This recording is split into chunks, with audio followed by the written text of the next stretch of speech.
Hello, YouTube. So what are we talking about today? We're going to talk about asset stacking, of course. And today I'm going to talk about how to turn a single asset into two individual asset stack categories to speed you on your way to achieving financial independence faster than you might otherwise. First, let's review the 5 what I call classic asset stacks. And those are cash, stock funds, bonds, real estate, and owning a business. But now let me share with you a way to turn one of those asset stacks into two asset stacks. That is a way you can get two asset stacks for the price of one, what I call a twofer. And the one asset stack I'm talking about here is real estate. When you own even a single piece of residential rental property, you also own a small business as well. And so you check the business asset box as well. At the same time, I bought my first rental property in 1980, and I've been in and out of the business ever since. So as I've already mentioned, that one property is actually a twofer when it comes to your eventually owning all 5 of the classic asset stacks.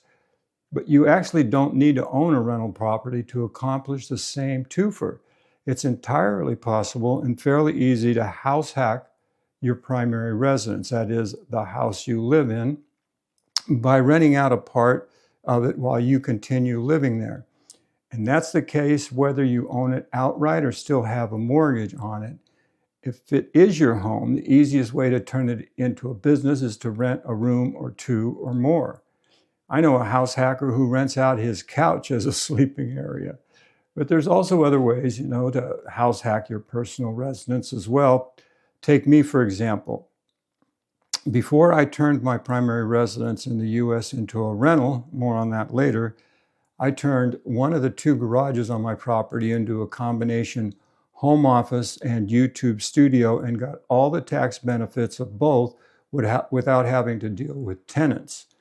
The goal of house hacking your present personal residence is to lower the net cost of your mortgage payment, ideally to 0.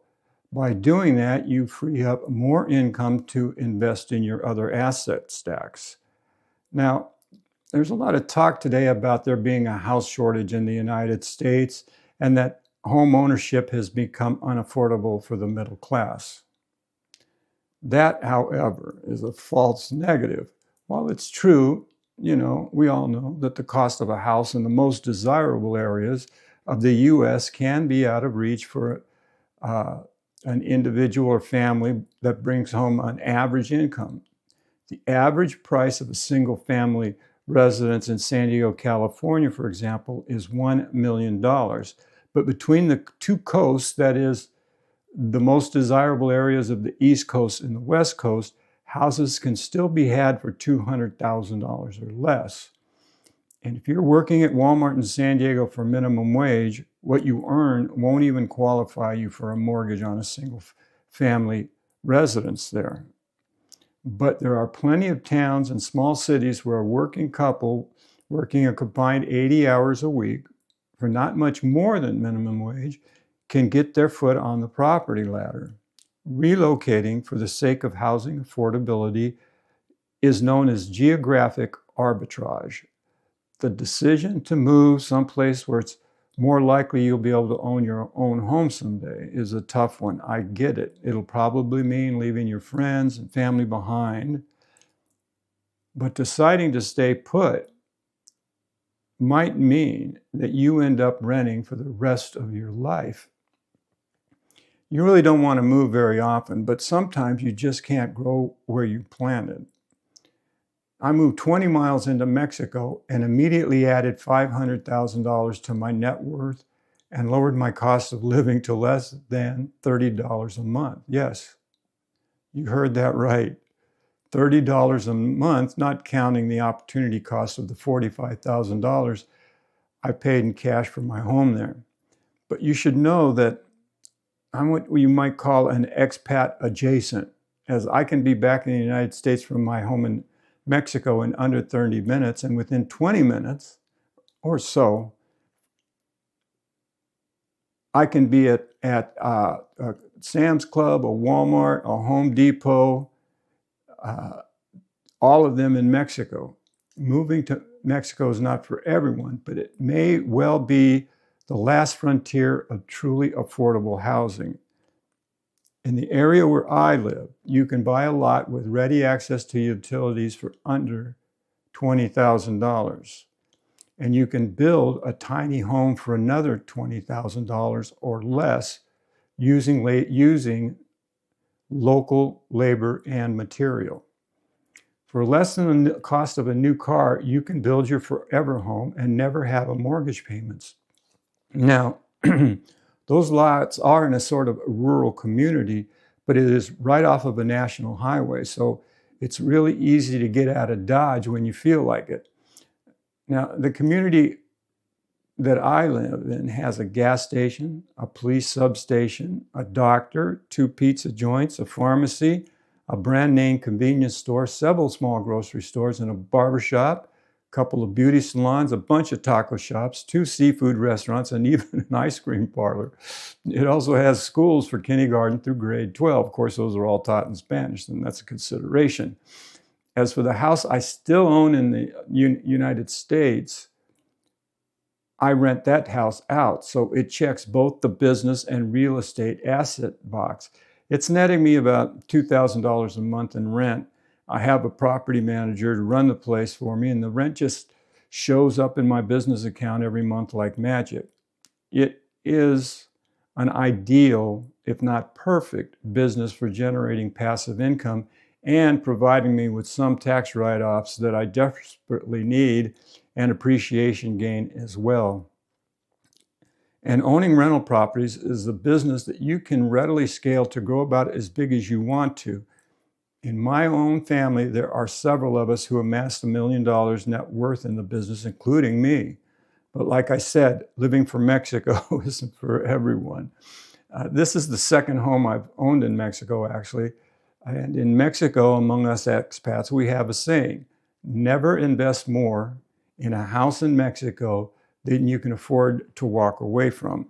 Well, that same bit of advice can apply to many forms of investment. Take individual stocks and Bitcoin, for example. And I think the fear of owning property in Mexico is overblown to a very real extent. And that fear is that one day someone will come knocking on your door and tell you that the lot you thought you'd bought and thought you now own, you bought from someone who didn't have the right to sell it to you, so get lost. That actually happened one time that I'm personally aware of, and it was actually a big piece of property right on the beach in a little town called Rosarito, not that little now, but it's about 45 minutes south of the border from San Diego, California. And I have not heard of another instance of something like that happening since. But that's not to say it can't happen. And a lot of people tell me that, well, you know, I've heard Americans or foreign nationals can't own property in Mexico, and that's not true. You can own property in the interior of Mexico pretty much like you can own property anywhere in the United States. The areas that are restricted to citizens of Mexico are 62 miles from any land border and 31 miles from any coastline. And all about Baja California is a red zone where, technically speaking, only nationals can own the property in their name. However, there's lots of expats living in Baja California who own there and are quite happy about it. The property I own is in Mexico now, is also in Baja California, and is the second property I have owned there. The other property that I own, but since sold, was also in Baja California. And in fact, you can buy a property anywhere in Mexico. It's just that in any restricted zone where ownership is restricted to Mexican nationals, you must hold the title through a bank trust. It's called a fideicomiso, which are common here. It won't be held in your name, but the trust will be and is effectively a long-term lease. The initial term of the lease will be for 50 years and can be renewed for another 50-year term. And you can do anything with that property that you could do if you owned it. You can improve it. You can sell it. You can rent it, just like in the United States. However, just like in the United States, you don't ever really own the property. And just like in the United States, it's the government that actually owns your property. And if you don't think that's true, just try not paying your property taxes for a while. Every day across America, on courthouse steps and local jurisdictions, hundreds if not thousands of homes are sold every day for back taxes. So when you buy a house in the United States, it's really just a leasehold, just like it is in Mexico. Anyway, that's how you can turn a single asset into two individual asset stacks, a business and a rental property both. It doesn't need to be a rental property in the conventional sense, however, to check the box as a real estate asset, because a home that you purchase as your primary residence, as I mentioned, can be house hacked to generate income and shelter some of your earned W-2 income from taxes like it does for me. But even if you do not house hack your primary residence, you still have various benefits. And I'm going to go into those in a later video and explain those benefits in more depth. One of those business benefits is the single factor that's most often looked in the rent versus buy debate, and it is what will almost always tip the equation in favor of owning. That's why it just might be worth it to you to consider geographic arbitrage if you ever hope to own a home of your own and add that real estate stack to your other stacks as well. And you don't have to arbitrage into Mexico like I did. I just wanted to stay close to home and close to the United States as well. But in those flyover states between the two coasts, there is a lot of opportunity. Anyway, that's it for now. Thank you for stopping by, and I hope you visit again sometime soon.